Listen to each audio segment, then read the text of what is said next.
What's up, guys? MrGimms back again for another GimmsRant. So the cat's out of the bag now, I guess. Good old behavior, man. I've still got a really bad cold. I called in sick today for the stream, so I apologize for that. I hate missing streams, but I'm all blocked up, and I actually had GimmsRant pre-recorded last night. I had it ready to go. I was going to talk about MMR and some of my theories as to how it's calculated. However, this morning I wake up, go to my other job, my morning job, and Scott Jund had already discovered through data miners what exactly MMR is calculated by. Now, I do need to just quickly say the same thing that Scott Jund says in this, is that none of this can be confirmed. This is just like a theory. However, it does have some pretty strong implications that it is correct and the data's right. So take what you will about this, but I mean, I think it's pretty accurate, to be honest. I think it's 99%. I'm 99% sure this is how it's calculated. And I'm just going to show a couple of clips from Scott Jund explaining things, but then I'm going to explain my sort of rationale and what I think about everything. Also, the link to Scott Jund's original video is going to be in the description, so go check it out. Say what you will about Scott. He gets the information out there and it's pretty good. But let's begin with Scott. Continue. First off, your base MMR is 1100. When you make a new account, as soon as you create that account, your MMR is 1100. That's the baseline value. And that is true no matter what. That's just always your baseline value. Now, the maximum MMR you can have is 1900. And I know that phrase is weird, maximum MMR. That's typically not how MMR systems work. There's typically no max. You just keep getting less and less points as you win more and more. Yeah, so this part's probably it's one of the strangest anomalies. So basically you start with 1100 MMR. Everybody, you create a new counter today and you're going to start with 1100. That's just like the baseline.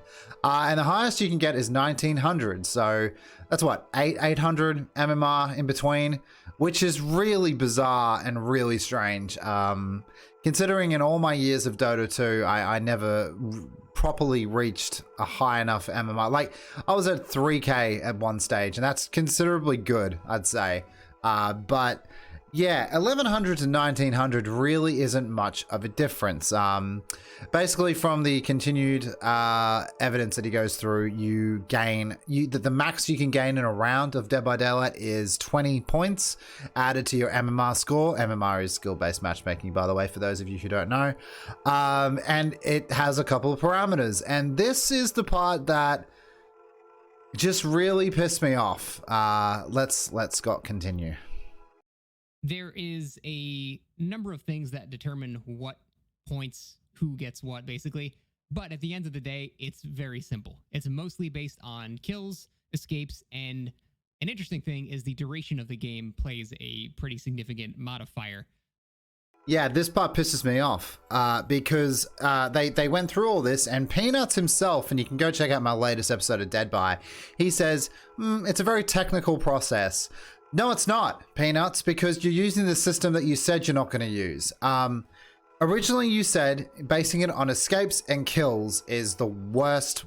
It did not prove to have the results that you needed because it's not accurate. It's not accurate at all.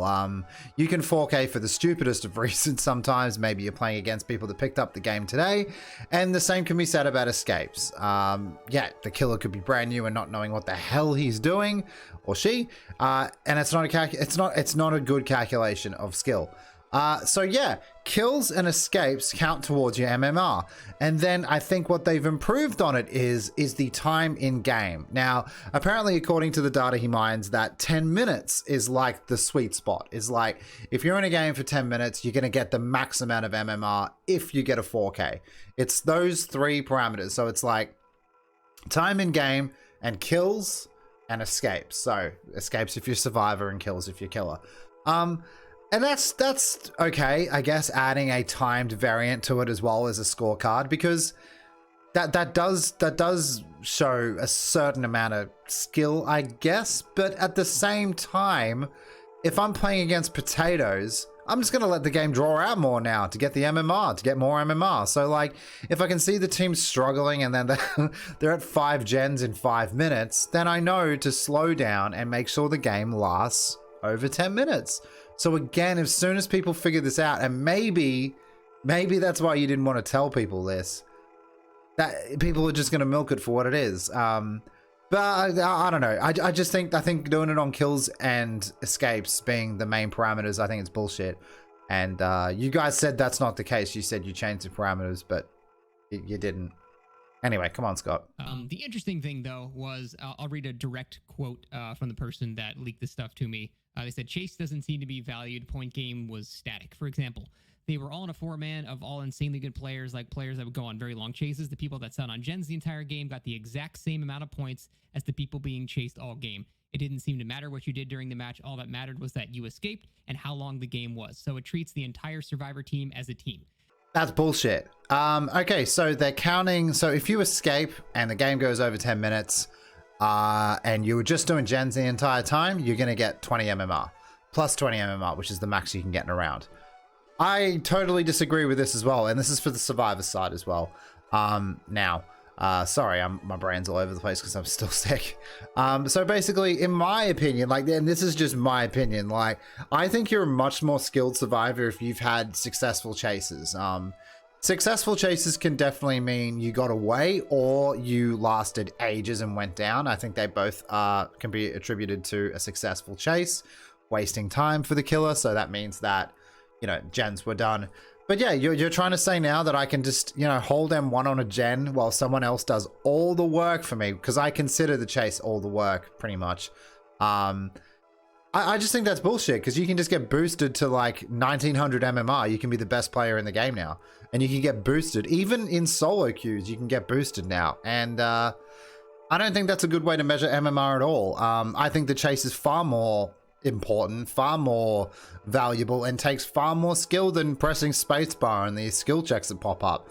I'm not trying to demerit doing gens and doing the objective. Obviously, survivors have to do the objective, and when a survivor is in a chase with a killer, they depend on people doing the generators. So I'm not trying to demerit that at all, but I'm just trying to say that the most skillful and hard aspect of a survivor is the chase, and they get the same MMR as the gen users. So I don't know. How do you guys feel about that? I'd love to hear about what you guys think about that personally, because to me that doesn't seem right, but I don't know. The maximum MMR is 1900. That's not that hard to get to.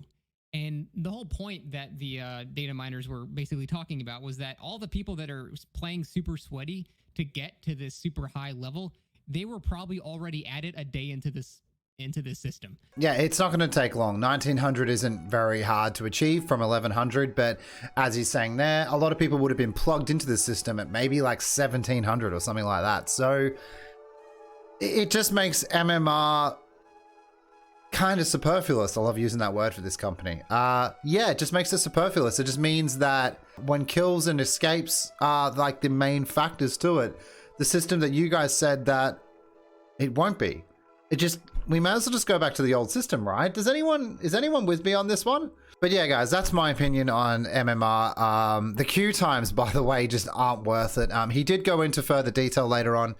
Don't forget to check out his video. It's actually really good. He goes through everything point by point, but he goes through it a little bit later and says there's not many survivors to killers in certain regions and things like that, which I found interesting actually. But skill-based matchmaking, whatever you want to call it, it's not worth it.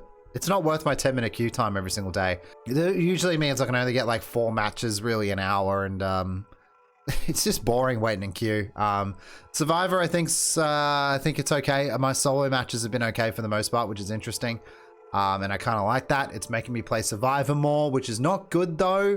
The killer should be equally as fun on that side. When I get into a match, it's all right, I guess, but it's just I don't know. But anyway, guys, that is skill-based matchmaking pretty much out of the bag. If you want to believe it or not, that's up to you. I'm pretty sure this is accurate, and I'm not happy because it's more deception as well from the devs, and I'm not surprised by that. But yeah, just more deception. Again, Peanuts did say, "Oh, it's all a little bit technical, but we found that kills and escapes are not a good way to measure the system, and it drastically failed." Okay, so you just added an extra parameter to it, and that's how you dictate what's good and what's bad. Disagree with it all. I think it's all really stupid, but that's one man's opinion. Let us know what your opinion is, guys. Sorry again I took the night off streaming. I am quite sick at the moment. Hopefully I get better and hopefully I can stream for you later on. I hope all of you have an amazing day and stay safe. I'll see you later.